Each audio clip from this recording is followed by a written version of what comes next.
اس وقت زو بلوچستان کے راستے افغانستان سے 18 خوارج آ رہے تھے جن کو نیوٹرلائز کر دیا ہماری آرم فورسز نے ڈرون کے ذریعے.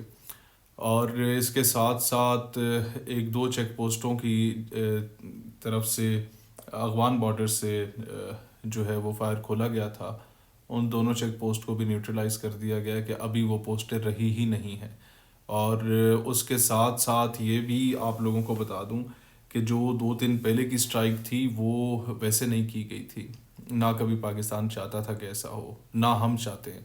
لیکن جب بنو میں اٹیک ہوا، جب باجوڑ میں حملہ ہوا، جب ترلائی میں کئی درجنوں لوگ شہید ہوئے، تو پھر دیکھیں ایک خارجی ہے وہ آتا ہے ہمارے گھر میں اور وہ آ کے 2-4 بندے جو ہے وہ شہید کر دیتا ہے. اس کے بعد میں جو ہے نا وہ جوابی کارروائی کرتا ہوں اور اسے مارتا ہوں، تو میرے بندے تو واپس نہیں آئیں گے. کیوں نہ وہ خارجی جہاں سے پیدا ہو کے نکل رہا ہے، جس گھر سے وہ آ رہا ہے، جس فیکٹری میں وہ جنم لے رہا ہے، ڈائریکٹ اس فیکٹری پہ جو ہے وہ آپ اپنی کارروائی کریں. اور یہی کچھ کیا سیکورٹی فورسز نے وتھ ہیوی ہارٹ، دل پہ پتھر رکھ کے، کیونکہ ہم کبھی بھی نہیں چاہتے کہ اپنا برادر اسلامی ملک جو ہے اس کے ساتھ کوئی تناؤ بڑھے. اور وہ بھی بڑے آرام سے اس چیز کو سمجھتے ہیں، لیکن ان کے اوپر پبلک کا پریشر ہے. دوسری طرف کہاں وہ عظیم فوج تھی، کہاں وہ ملا مودی کی فوج بن چکی ہے. دوسری طرف انڈیا کا پریشر ہے، وہ ٹکے پھینکے گا، یہ دم ہلاتے ہلاتے اسی طریقے کے فیصلے کریں گے. وہ پیسہ پھینک تماشا دیکھ والا معاملہ ہوگا. تو ایک بڑا باضابطہ اور واضح قسم کا میسج جانا چاہیے تھا اور چلا گیا ہے کہ آپ اگر دونوں اکٹھے ہو کے بھی آنا چاہتے ہو انڈیا اور افغانستان تو we are ready for it.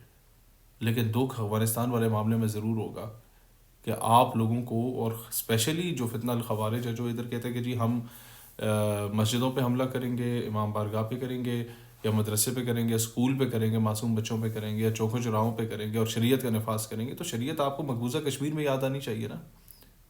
وہاں ماؤں بہنوں بیٹیوں کے ساتھ کیا ہو رہا ہے، وہاں کشمیری جوانوں کے ساتھ کیا ہو رہا ہے. روک روک کے ہندوستانی فوج ان کو زد و کوب کر رہی ہے.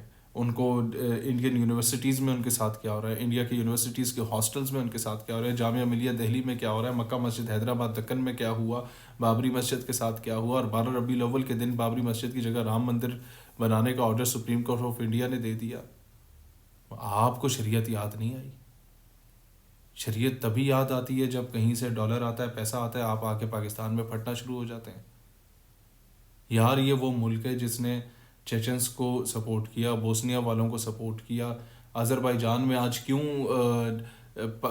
مطلب اس کے اپنے پرچم کے ساتھ ترکی اور پاکستان کا پرچم لہرایا جاتا ہے؟ کچھ تو کیا ہم لوگوں نے. کارا باغ کا 150 کلومیٹر اسکوائر کا ایریا جو آرمینیا نے قبضے میں لیا ہوا تھا، مسجدوں میں سور باندھے ہوئے تھے، وہ ایریا ہم لوگوں نے واپس لے کے دیا انہیں. لیکن اپنے عرصوں کے اشتہار ہم نے نہیں لگائے. وہ خود مانتے ہیں کہ آپ ہمارے ساتھ کھڑے ہوئے تھے. ویسے تھوڑی ہے کہ جی جب انڈیا پاکستان کا معاملہ بنا اور کئی JF-17 ٹھنڈر جس کی ڈیل ہوئی تھی آذربائیجان کے ساتھ، انہوں نے پیسے ہمیں دیے ہوئے تھے کہ یہ ہم آپ سے خریدیں گے، اور ان کے پائلٹس کو ٹریننگ دی جا رہی تھی، اور وہ کال کر کے کہتا ہے کہ جو جیٹس ہم نے آپ سے خریدے وہ تمہارے، اور اگر وہ تباہ ہو گئے تو سمجھو وہ ہمارے. ایمی تھوڑی کوئی کر رہا ہے. ایمی تھوڑی کوئی پاکستانی ترکیہ میں جا کے اگر کسی کو بولے دروازہ کھٹکھٹا کے کہ آئی ایم فرام پاکستان اور مجھے پانی چاہیے، اور اگلا بولے نہیں تم کھانا کھا کے جاؤ گے. وہ تو 1920 کی بھی احسان یاد رکھے ہوئے ہیں جب پاکستان بنا ہی تھا. اس خطے نے آٹومن امپائر کے زوال کے دور میں اس وقت اپنے زیور بیچے تھے یہاں کی ماں بہنوں بیٹیوں نے. سلطان حمید غازی کو دیے تھے. اس وقت یہاں سے خواتین گئی تھی مرہم پٹی کے لیے. اس وقت تحریک خلافت کے لیے پوری تحریک چلی تھی بر صغیر میں. وہ اس چیز کا حیا آج بھی کرتے ہیں کہ بر صغیر کے خطے نے ہمارے ساتھ وفا کی تھی یہاں کے مسلمانوں نے. وہ تو حیا کرتے ہیں 107 سال پرانی بات کا. آپ حیا نہیں کرتے 4 سال پرانی بات کا بھی. مطلب اتنی زیادہ نمک حرامی. مجھ سے بڑھ کر کون اس چیز کا حامی ہے کہ پاکستان، افغانستان، ایران، سعودیہ، ترکیہ سارے ایک پیج پہ ہوں. لیکن دکھ تو ہوتا ہے. At the end of the day میرے لیے میرا یہ گھر ہے، میرا یہ پرچم ہے. اور جب آپ اس کو تسلیم نہیں کریں گے، you were the last country to accept Pakistan, وہ بھی انٹرنیشنل پریشر میں آ کے. اس کے باوجود ہم کہتے ہیں نہیں ہم سب ایک قوم ہے، ایک مذہب سے تعلق رکھتے ہیں، تو پھر کیا مجبوری ہے یہ جانتے ہوئے کہ فتنہ الخوارج یہاں پر آ کے جو ہے نا وہ ادھم مچا رہا ہے، غریبوں کے بچے مار رہا ہے، اور آپ کہتے نہیں ہم ان سے نہیں لڑ سکتے، ہم انہیں نہیں روک سکتے، اگر ہم روکیں گے تو یہ ہمارے خلاف لڑیں گے.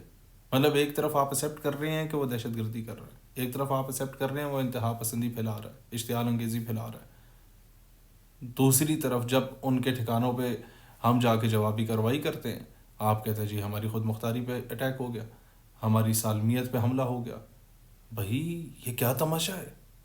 ہماری خود مختاری کوئی نہیں ہے، ہماری سالمیت کوئی نہیں ہے. واحد ایٹمی ریاست ہے پوری امت مسلمہ میں، اور آ کے آپ لوگ ہر دوسرے دن ادھر پھٹے ہوئے ہوتے ہیں. جن بنیوں نے آج بھی عبایا پہننے والی مسلمان خواتین کے سروں سے عبایا کھینچ رہے، اس بنیے کو آپ کچھ نہیں کہہ رہے، وہاں جا کے ان کی گود میں بیٹھے ہوئے ہیں. انڈیا میں موجود ایمبیسی جو ہے افغانستان کی، ادھر بت کے نیچے بیٹھ کے آپ جو ہے وہ کر رہے ہیں، پریس کانفرنس کر رہے ہیں اور کہتے ہیں ہم محمود غزنوی کے وارث ہیں. اس نے تو جب سومناتھ کا بت توڑنے لگا تھا پورے برصغیر کا سونے ہیرے جواہرات لا کے اس کے قدموں میں رکھے گئے تھے کہ جناب یہ تسلیم کر لو، بت کو کچھ نہ بولو. اس نے کہا اگر میں آج بت کو بخش دیتا ہوں اور سونے ہیرے جواہرات تسلیم کر لیتا ہوں تو تاریخ مجھے محمود بت فروش کے نام سے جانے گی، اور میں چاہتا ہوں کہ تاریخ مجھے محمود بت شکن کے نام سے جانے. وہاں اقبال کا قلم اٹھتا ہے، وہ کہتا ہے قوم اپنی جو زر و مال جہاں پر مرتی، بت فروشی کے عوض بت شکنی کیوں کرتی. لیکن معاملہ یہ ہے کہ آج کیا جواب شکوہ میں آتا ہے، ہونے کو نام جو قبروں کی تجارت کر کے، کیا نہ بیچو گے جو مل جائیں صنم پتھر کے. تم وہ صنم بیچ رہے ہو پتھر کے، اور اسی وجہ سے تم پہ زوال آ رہا ہے. کہاں تم لوگ اکیلے تھے، پوری ملت کا فخر تھے، درجنوں ملکوں کا الائنس آتا تھا، تم اسے شکست دے دیتے تھے.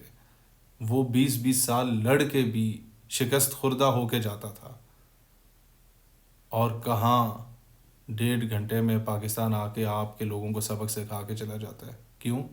کیونکہ تب اللہ کی طاقت، اللہ کی خوشنودی حاصل کرنے کے لیے آپ میدان عمل میں تھے. اب آپ مودی کی خوشنودی حاصل کرنے کے لیے ساری حرکتیں کر رہے ہیں. فیل دا ڈفرنس. یہ زوال ویسے نہیں آتے قوموں پہ، یہ پھٹکار ویسے نہیں پڑتی چہروں پہ. کہاں آپ کے بڑوں نے قربانیاں دیں، کہاں آپ کے بڑوں نے ایک رول ماڈل کے طور پہ اپنا کردار ادا کیا، کہاں ان چکروں میں آپ لوگ پڑ گئے ہیں. آج بھی وقت ہے، اتحاد کا وقت ہے، ایک ہونے کا وقت ہے. دشمن کی گود میں بیٹھ کے لڑنے کا اپنے بھائیوں کے ساتھ وقت نہیں ہے. اور یہ خارجی ٹولوں کو اپنے آستینوں میں جو سانپ آپ پال رہے ہیں، ان کو پیسہ دوبارہ کہیں سے مل گیا، at the end of the day یہ آپ ہی پہ چڑھ دوڑیں گے.